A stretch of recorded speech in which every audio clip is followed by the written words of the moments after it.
Good evening students, myself Avinash Kumar, assistant professor, Narayan college, Gudiyakothi, Siwan. आज हम topic देखेंगे राइज ऑफ मगध। मगध साम्राज्य का उत्कर्ष कैसे हुआ। पीजी का ये सेकंड सेमेस्टर का है टॉपिक। हम देखते हैं कि 6ठी शताब्दी ईसा पूर्व में 16 महाजनपद, पहले हमने देखा था पहले टॉपिक में कि जन बना, फिर उससे बड़ा जनपद, और फिर उत्तर वैदिक काल जब यानी 600 ईसा पूर्व के पास गंगा घाटी क्षेत्र में बेसिकली 16 महाजनपद का उत्कर्ष होता है, जिसमें सबसे प्रमुख एवं महत्वाकांक्षी रहता है जो है मगध। मगध जो है ये भारत का मैप है, देखिए इसमें मगध का लोकेशन हम दिखाए हैं। मगध साम्राज्य जो है सबसे महत्वाकांक्षी राजा है। 16 महाजनपदों की जानकारी हमें बौद्ध ग्रंथ अंगुत्तर निकाय से मिलती है। ये जो है पूरा भारतीय उपमहाद्वीप लिखते हैं हम इसलिए क्योंकि उस समय बहुत बड़ा एरिया था भारत का, जिसमें आज का पाकिस्तान, आज का बांग्लादेश और बहुत सारे एरिया, जैसे यहाँ के साम्राज्य जो है मौर्य साम्राज्य में हम देखते हैं कि ईरान तक हमारी सीमा चली गई थी।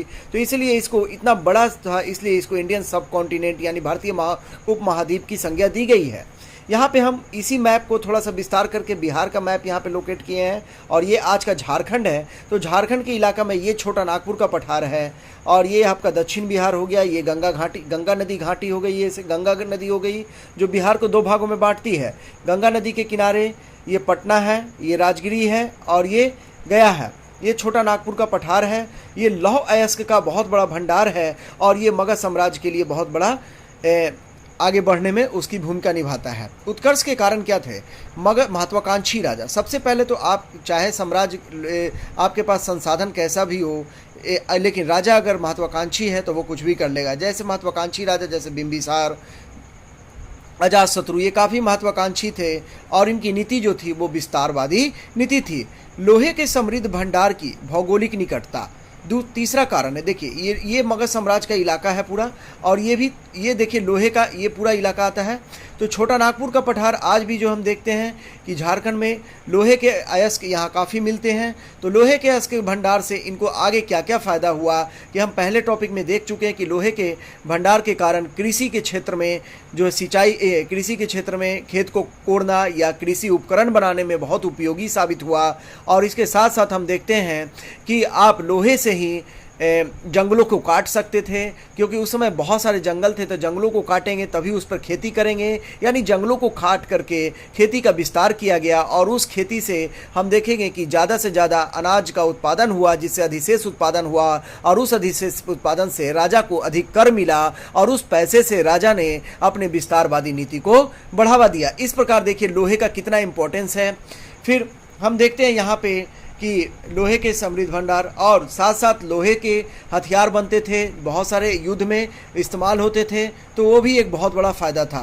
राजधानी का सामरिक यानी स्ट्रेटेजिकली इम्पोर्टेंस बहुत ज़्यादा है। देखिए पहली राजधानी जो है राजगिरी यानी गिरी ब्रिज है, इसका पुराना नाम गिरी ब्रिज है, राजगिरी आज कहते हैं इसको। ये नालंदा जिला में पड़ता है, और ये जो है राजगिरी जो है ये 5 पहाड़ियों से, राजगिरी का जो इलाका है यहाँ पे हम देखते हैं कि राजगिरी का इलाका जो है 5 पहाड़ियों से घिरा हुआ है, और राजगिरी का इलाका 5 पहाड़ियों से घिरा, और इसके कारण जो है कोई भी तोप वगैरह से यहाँ पे हमला करना आसान नहीं था। फिर इसके अलावा हम देखते हैं कि इसके अलावा मध्य गंगा घाट के मैदान की उर्वरता कला। मध्य गंगा घाटी में ये क्षेत्र, ये मगध साम्राज्य हमारा फैला हुआ था, और वहाँ पे की मिट्टी जो है वो काफ़ी उर्वर होती है, क्योंकि देखिए ये बहुत सारा एरिया जो है आपका मिट्टी जो आती है बाढ़ के द्वारा भी लाई जाती है, और ऐसे तो मिट्टी जो आती है तो उससे भी लाभ मिलता है। Benefits of coins.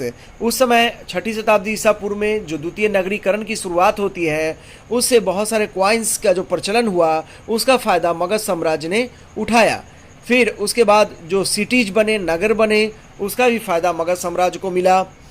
Taxation system, कर एवं चुंगी की व्यवस्था किया गया, जिसके कारण अधिक कर मगध साम्राज्य को मिला। मिलिट्री ऑर्गेनाइजेशन, सैनिक संगठन बहुत ही अच्छा था इसका, और मगध पहला राज था जिसने पड़ोसियों के खिलाफ हाथी का प्रयोग किया। ये देखिए छोटा नागपुर के इलाका में उसको हाथी भी मिला यहाँ पे, ठीक है। यहाँ पे हाथी जो है, इसका हाथी का उपयोग इकोनॉमिक एक्टिविटी में, यातायात में, बहुत सारे चीज़ों में मगध साम्राज्य में किया गया। जैसे हाथियों का प्रयोग यहाँ पे देखते हैं कि दुर्गों को भेदने में, यानी फोर्ट किला वगैरह जो होता था उसको तोड़ने में हाथियों का इस्तेमाल किया जाता था। यातायात की सुविधा में, कछारी यानी दलदली क्षेत्र में अगर कहीं राजा को आक्रमण करना होता था तो उस क्षेत्र में भी हाथी का बहुत प्रयोग किया जाता था। और इन सब कारणों के अलावा सबसे जो इम्पोर्टेंट कारण ये था कि मगध का साम्राज्य जो था वो ओपन माइंडसेट यानी कि रूढ़ी विरोधी था, यानी रूढ़िवादी इसका समाज नहीं था, इसलिए डेवलपमेंट का एक बहुत बड़ा कारण बना। अब देखिए यहाँ पे अगर हम देखते हैं कि राजधानी जो थी, इसका जो भी राजधानी, अब चौथा पॉइंट में हम देखेंगे कि जो राजधानी राजगिरी है, चाहे पटना है या गया है, ये बहुत सारी नदियों का ये इलाका पड़ता है। तो हम देखते हैं कि प्राक औद्योगिक यानी कि जब प्राक औद्योगिक दिनों में जब इंडस्ट्रियलाइजेशन नहीं हुआ था तब यातायात में बड़ी कठिनाई थी। पटना भी हम देखते हैं कि नदियों के किनारे स्थित है। जो राजधानी प्रथम राजधानी थी और द्वितीय राजधानी सामरिक दृष्टि से परम महत्वपूर्ण थे। राजगीर 5 पहाड़ियों की श्रृंखला से घिरा था और वह दुर्भेद्य था। तोपों का आविष्कार बहुत बाद में हुआ। उन दिनों राजगीर जैसे दुर्गों को तोड़ना आसान नहीं था, तो वो 5 पहाड़ियों से घिरा था। फिर आप पटना भी देखते हैं कि पटना भी नदियों से घिरी थी। और उसके अलावा जो है, एक तरफ तो पटना को गंगा, गंडक और सोन नदियों के संगम पर स्थित है। पाटलिपुत्र से थोड़ी दूर पर घाघरा नदी भी मिलती है। तो ये नदियों के माध्यम से एक तो यातायात की सुविधा हुई और साथ साथ जो है वो एक चारों तरफ से फोर्टिफाइड हो गया, किला नुमा हो गया। तो इस प्रकार हम देखते हैं कि मगध साम्राज्य के उत्कर्ष के ये सब इम्पोर्टेंट कारण है। इसके अलावा इसके अन्य टॉपिक पे अगले टॉपिक में चर्चा होगी।